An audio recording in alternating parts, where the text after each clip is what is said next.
Yo, what's up everybody? Welcome to this channel.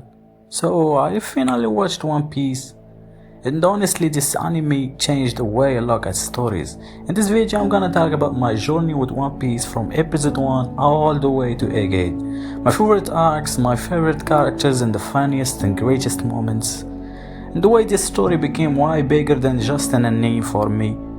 But before all that, I almost never watched One Piece. At first, I wasn't gonna watch One Piece for two reasons. The first reason was obvious, it's the length. It's like 1000 plus episodes sounded insane to me, like bro, who's actually watching all that? The second reason is the fanbase. One Piece fanbase is one of the most toxic and childish fanbases of all anime. Like everywhere I go, people keep saying like One Piece is peak, One Piece changed my life, One Piece is the greatest story ever. And when a fanbase keep overhyping something like that, it honestly pushes people away sometimes. But luckily, I forced myself to watch it, and now I understand why people talk about it that way. I started watching it at first, it was boring and the pacing was slow. But I gave it time because it was just building up the story and Luffy just gathering the crew, so it wasn't a thing for me till the scene where Luffy punched the Celestial Dragon. From that moment I became a fan of the world. So this is my trip from being a hater to being a fan of One Piece. And One Piece nowadays is one of the most reasons that I created this channel. It motivates me to do some things in life too. All that leaves us with one question. What is One Piece even about?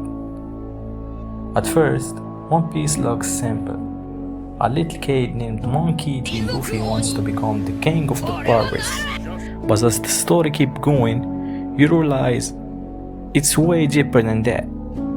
It's a story about freedom in a world controlled by corruption, fear, lies, slavery, manipulation, and power. And throughout the journey, One Piece keeps asking one important question. Who's actually good and who's actually evil? Because depending on where you stand in this world, the answer changes. That's what makes the writing so special in One Piece. There is no perfect side.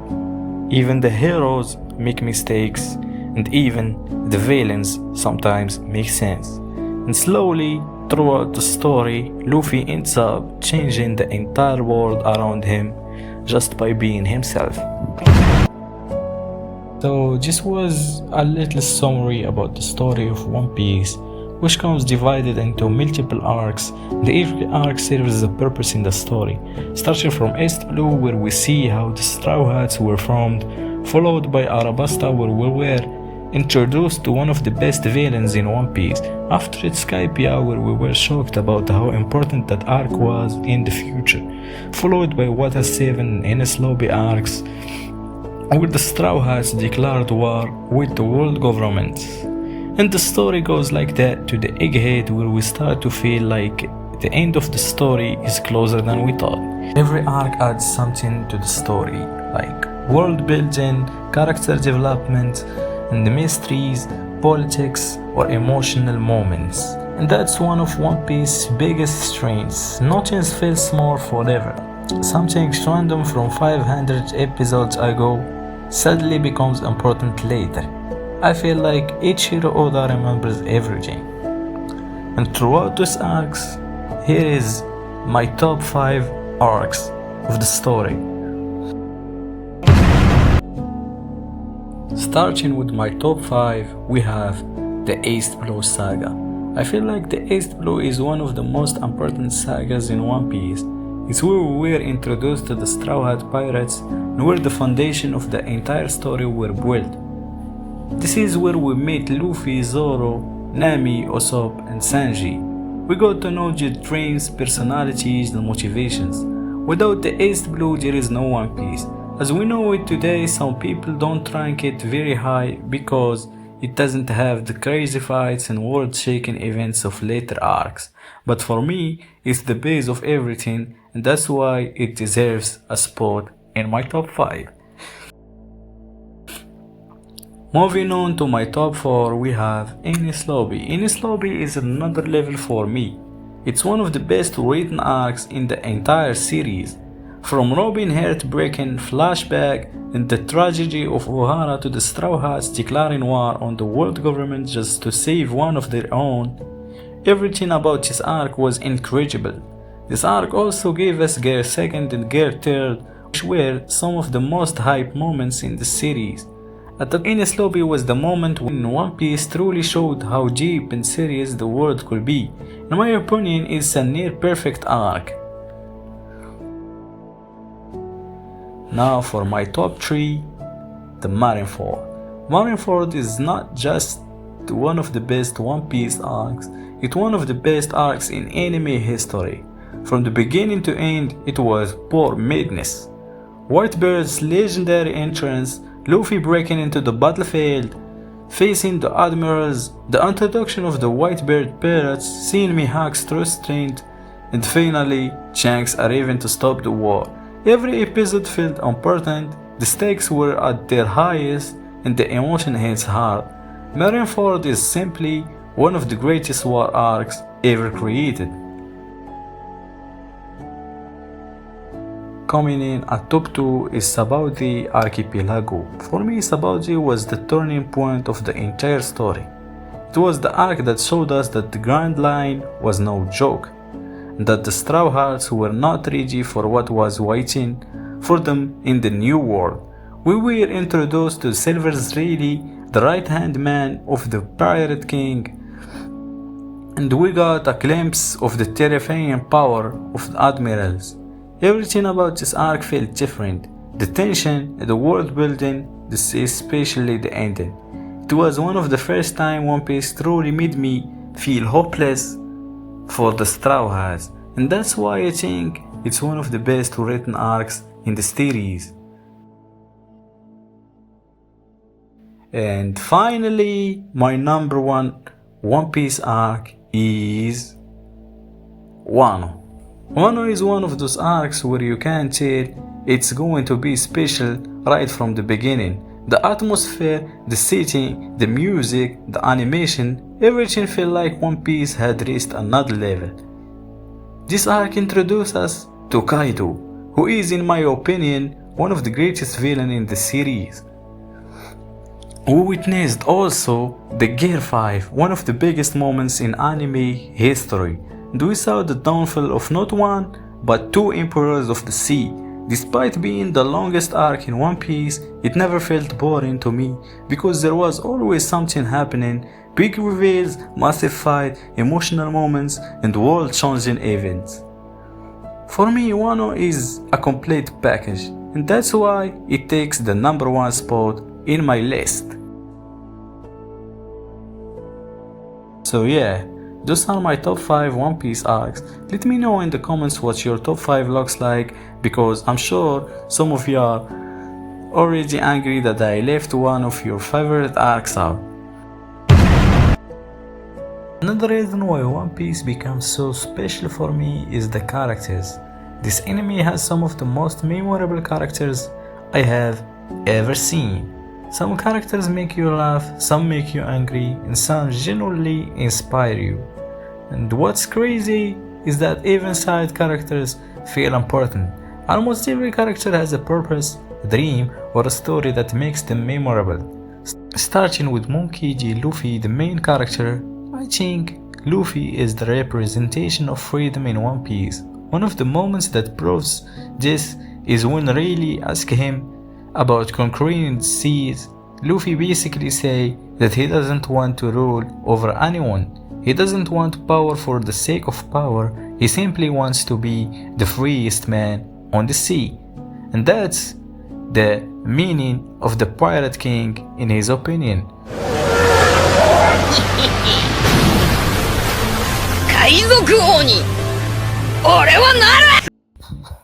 Then we have Roronoa Zoro. I feel like Zoro is a character heavily connected to death. We see it in the swords he carries, the situations he survives, and the sacrifices he makes throughout the story. Multiple times it feels like he is standing right at the death's door, and yet he keeps moving forward. That's one of the reasons he is one of my favorite characters.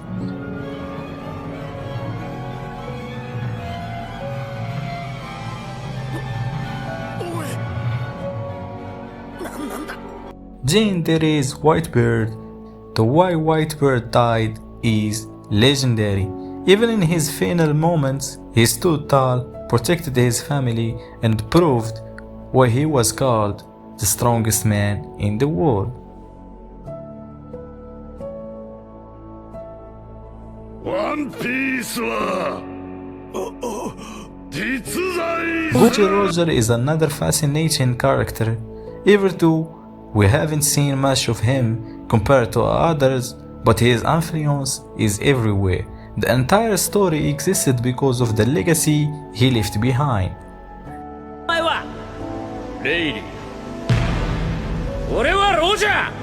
この出会いは運命だ。 Then there is Doflamingo. He's one of the greatest villains in anime. His specious manipulations and the why he understands the darkness of the world make him unforgettable character. Every time he was on screen, he stole the spotlight. この国を救いに来た。 Katakuri is another character that I loved. His pride, his honor, and the way that he used haki made him one of the best opponents Luffy has ever faced. By the end of their fight, it felt less like enemies fighting and more like two warriors respecting each other. いつかお前は。 Then there is Monkey D. Garp, a man caught between duty and family, one of the strongest marines in the history, and yet one of the most tragic characters because of choices he had to make throughout his life. 出撃や。 And honestly, I could keep going. That's one of the strengths of One Piece. There are hundreds of characters, but so many of them feel memorable. When it's heroes, villains, pirates, marines, or revolutionaries, or kings, Oda somehow finds a way to make them stand out. That's why One Piece has one of my favorite casts in all of anime. Now it's time for my top 10 One Piece characters. This list is based on my personal opinion, so don't attack me too hard in the comments. Number 10 is Usopp. Usopp is one of the most relatable characters in the entire series. Unlike monsters like Luffy and Zoro, he is often scared and doubts himself, but he still finds the courage to stand up when it matters the most.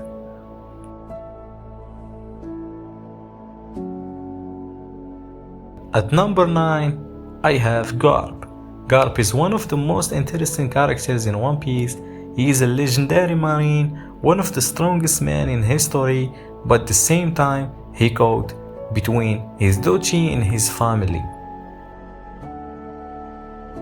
Number 8, we have his son, Monkey D. Dragon. Even though we haven't seen much from Dragon yet, every time his name is mentioned it feels important. He's one of the biggest mysteries in the story and the leader of the revolutionary army. At number 7, I have Shanks. Shanks is proof that a character doesn't need a lot of screen time to become legendary. Every appearance he makes, the atmosphere changes completely. Number 6. At number 6 we have Kaido. Kaido is one of my favorite villains in the series. His strength, his presence, and the challenge he represented made him feel like an almost unbeatable force. At number 5, we have Franky. Franky is one of the most unique Straw Hats. He is funny, loyal, and every time he is on screen, he brings energy to the crew. Plus, in my opinion, I feel like he have a big role in the future. Please, all of that, he is super. At number 4, we have Sanji. Sanji is one of the best written Straw Hats, whether it's his fighting style, his loyalty to the crew, or his backstory at the Whole Cake Island. He is always been one of the most entertaining characters to watch. Now we entered the top 3. In my number 3, we have Robin. Robin has one of the most saddest and the most emotional stories in One Piece. Her journey from being alone and hunted by the world, finally finding a family with the Straw Hats, is one of the best character developments in the series. At number 2, I have Monkey D. Luffy. Luffy is the heart of One Piece. To me, he represents freedom more than anything else. He doesn't want to conquer the sea or roll over people. He just wants to be the freest man in the world, and that's what makes him such an inspiring protagonist. Number 1, and my favorite character of all time in One Piece, is Roronoa Zoro. Zoro has been my favorite character since the beginning. His loyalty, determination, and mindset are unmatched. No matter how difficult the challenge is, he's never backed down, and the nothing happened moment was amazing. His sacrifice for the crew was good too, and his dream of becoming the world's greatest swordsman make him my favorite character in the entire series.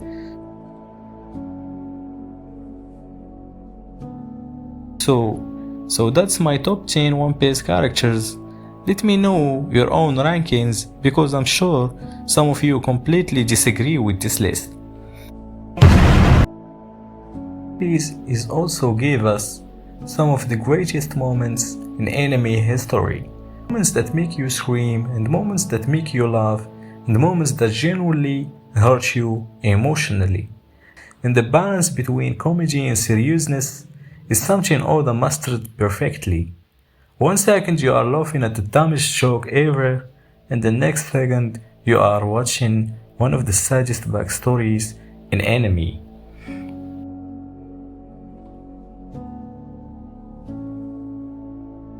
And here are some of the greatest and funniest moments of One Piece.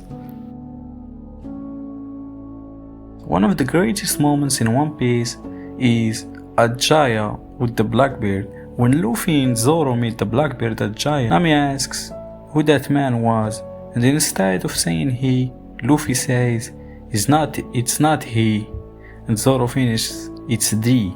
At the time it seems like a random line, but later on fans realized how important and mysterious that moment actually was.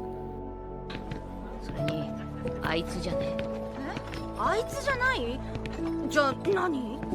あいつらだ、多分な。One of the funniest moments is when we realized how Luffy sucks at insulting people. After Arabasta Arca, when Luffy tried to insult Roronoa Zoro. 野蛮人最低！マリモ三刀流？いや待てルフィ、三刀流は悪口じゃねえぞ。四刀流？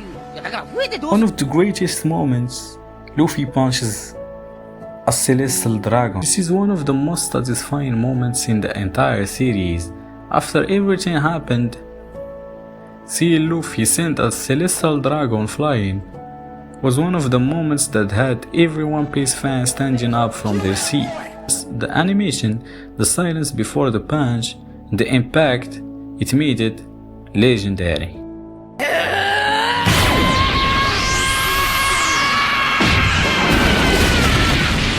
One of the funniest moments is Bon Clay try to imitate Luffy and Luffy's attacks. Bon Clay is already one of the funniest characters in the series, but when he starts imitating Luffy in the Impel Down, the results are pure comedy. It's one of those scenes that never gets old no matter how many times you watch it. あむぎあむにゃー。赤間ピストル。赤間ガトリング。赤間の。 And now, moving on to one of the greatest moments in One Piece. is the One Piece is real. Whitebeard's final declaration shocked the entire world. Even after everything he went through, he died proving that treasure truly exists. That single sentence changed the future of the world forever. ワンピースは実在する One of the funniest moments is Luffy completely mixes the words at Fishman Island when Frankie is having a serious conversation with Tom's brother. だそうか。フランキーの弟をコーティングする師匠か。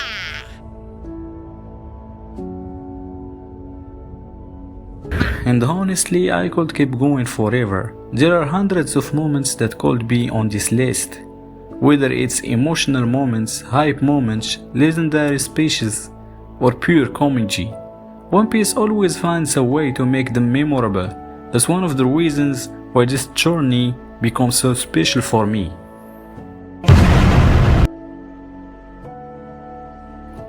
In conclusion, this journey became one of the best experiences I have ever had watching fiction. And like I said earlier, One Piece even motivated me to start doing things differently in real life. This channel is one of those things. The anime has been airing for over 2 decades, and that gave the story enough time to build one of the richest worlds ever created in anime and manga. And honestly, Ichiro Oda is one of the greatest manga writers of all time. The story still has so many mysteries left: the Joy Boy, the Void Century, Emo, and the One Piece itself. There is still so much left to discover.